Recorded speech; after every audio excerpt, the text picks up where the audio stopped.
नमस्कार, विंध्य खबर में आपका स्वागत है। आपके अपने क्षेत्र की ताज़ा और खास खबरें जानने के लिए जुड़े रहिए हमारे साथ। रीवा जिले में हाल ही में दो प्रमुख कांड सबसे ज्यादा सुर्खियों में रहे।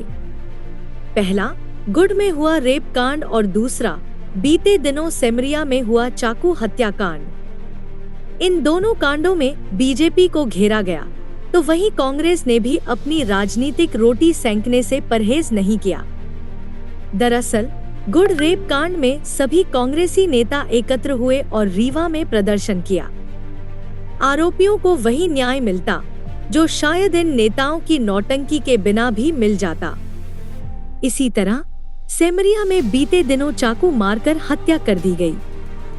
परिजनों का आरोप था कि पुलिस से कई बार शिकायत की गई थी, लेकिन पुलिस का हाल आप बखूबी जानते हैं। सेमरिया ही नहीं, हर जगह पुलिस प्रशासन ने जनता को रुला कर रखा है। परिजनों ने न्याय पाने के लिए प्रदर्शन किया, लेकिन जैसे ही इसकी जानकारी फार्म हाउस में झाड़ू पकड़े बैठे अभय मिश्रा के चेले को हुई, उसने अपने आदमियों से टेंट की व्यवस्था करवाई। बाकायदा तकिए और बिस्तर की भी व्यवस्था करवाई गई, ताकि उनके मित्र यानी गुरु आकर आराम कर सके।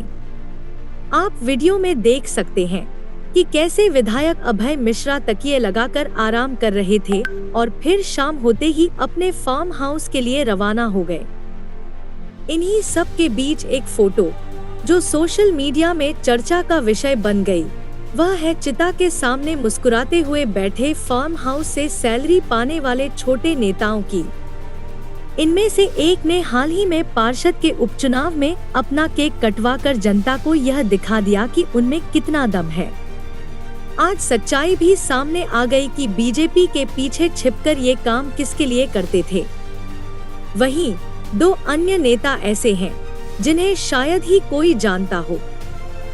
शर्मनाक बात यह है कि इन नेताओं ने अपना असली रूप दिखा दिया।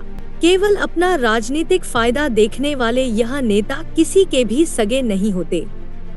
आखिर हत्या जैसे बड़े अपराध पर पुलिस एक्शन तो लेगी ही, चाहे यह नेतागिरी करे या न करे। अभय मिश्रा के इशारों पर नाचने वाले ये नेता मुस्कुराते हुए सेल्फी लेते और फोटो खिंचवाते नजर आए। एक तरफ जहां मृतक का परिवार अपने आंसू नहीं रोक पा रहा था, वहीं दूसरी तरफ इन नेताओं को झाड़ू छोड़कर माइक लेकर खड़े विधायक के खास चेले प्रमोद शर्मा का भड़काऊ भाषण सुनकर मजा आ रहा था। एक वीडियो में प्रमोद शर्मा वहां मौजूद लोगों को सिखाते हुए नजर आ रहे हैं कि उन्हें क्या बोलना है। मैं बोलूंगा भाई शुक्ला एक काम करो, चूड़ी पहन के डांस करो। मैं बोलूंगा भाई शुक्ला एक काम करो, चूड़ी पहन के डांस करो।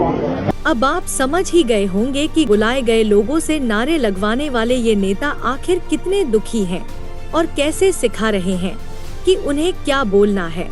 रीवा में हो रही घटनाओं में एक बात सामान्य रही कि जब भी प्रशासन के खिलाफ कोई बात होती है, सबसे ज्यादा समस्या सेमरिया विधायक को होती है। चाहे देश के किसी कोने में कोई घटना हो, लेकिन इन्हें प्रशासन से इतनी समस्या आखिर क्यों है? तो चलिए इसका जवाब भी आपको दे देते हैं। ये जो विधायक जी आपको लेटे दिखाई दे रहे हैं, टेंशन में दिखाई दे रहे हैं, उनकी टेंशन हाल ही में रेत चोरी करने पर मिले 2 करोड़ से भी ज्यादा के नोटिस की है। इसके पहले भी उन्होंने कई घोटाले किए हैं। भोपाल में इन्हें लोग चोर तक कहते हैं। राजधानी में चोर की उपाधि पाने वाले आमजन तो ठीक, अब शासन प्रशासन को ही चूना लगाने का काम करने लगे हैं।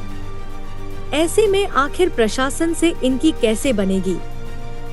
ये विधायक तो बन गए, लेकिन इनके क्षेत्र में अपराध चरम पर है। नोटिस की भड़ास निकालने के लिए इन्होंने पीड़ित परिवार के साथ बहती गंगा में हाथ धोने का प्रयास किया और न्याय दिलाने की आड़ में क्षेत्र में जमकर नौटंकी की। बेटे का जन्मदिन तक छोड़कर आ गए।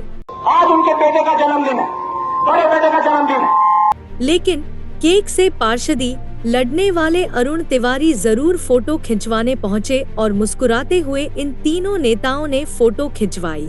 हम किसी का विरोध नहीं कर रहे, लेकिन क्या किसी की मौत का फायदा अपनी राजनीति के लिए उठाना सही है? गरीब को न्याय तो मिलता ही, लेकिन ऐसे किसी परिवार को रोता देख इन्हें हंसी आ जाना कहाँ तक सही है। खैर, जो कुछ भी हो, इनका वास्तविक चेहरा आपके सामने है।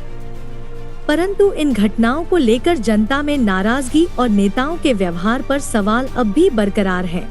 आप ऐसे ही बने रहिए विंध्य खबर के साथ, जहां हम आपको आपके क्षेत्र की हर जरूरी जानकारी सबसे पहले और सटीक तरीके से पहुंचाते हैं। नमस्कार और देखते रहिए विंध्य खबर।